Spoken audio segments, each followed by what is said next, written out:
For more on this story, we can bring in our international affairs commentator, Douglas Herbert. Good to see you, Doug. How are you? Why is France doing this now?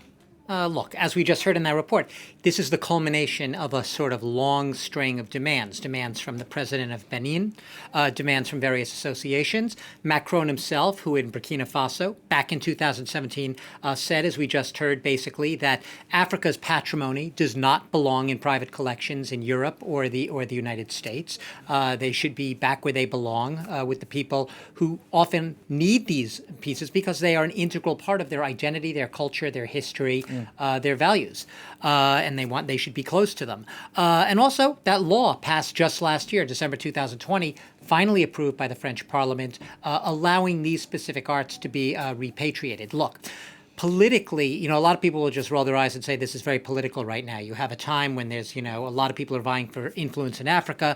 China is obviously building giant economic bridges across the continent. France, with its ties with Africa, have been frayed. They've been trying to rebuild those ties. For Macron, I genuinely believe, because he said it so many times, that he believes that, the crimes, as he sees it, of European colonization are something that are absolutely abominable. There's no excuse for them. He hasn't tried to run from the dark historical truths and sort of confront them. At the same time, what France is saying is this is not about reparation. This is not about apologizing or atonement. It's not a direct link to we're sorry for colonization.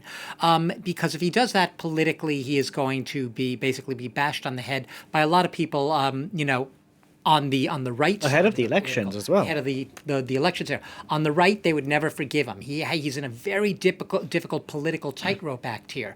On the right, they want to hear nothing of reparations or this restitution.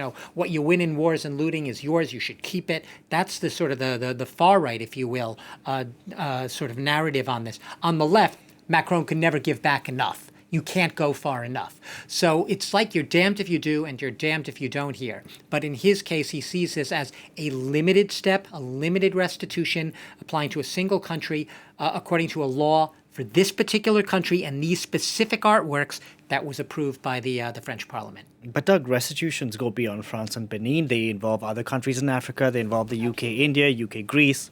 Look, the museum right now where these works are on display, these 26 works, the Quai Branly has about 300,000 artworks, and not just from Africa.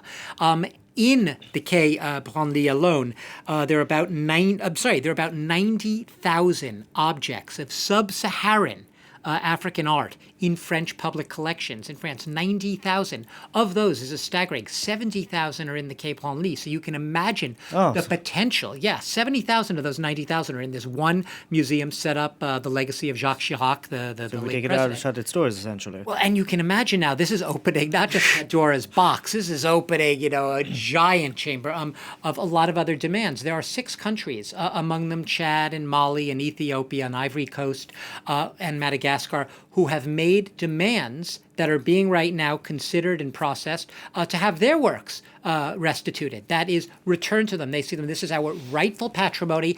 How dare you? You have no right to hold them in French collections.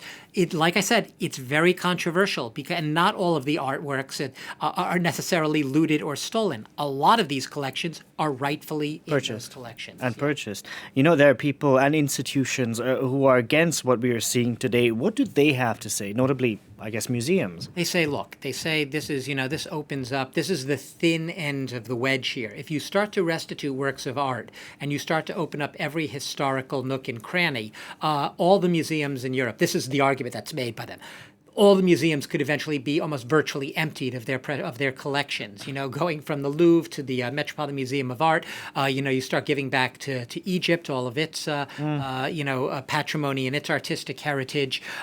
Half the stuff in museums, taken by Napoleon during his wars of plunder and loot, that would all have to be returned. I'm grinning because it's not to be taken lightly. I mean, it's a very serious topic, but when you do think about it, yeah.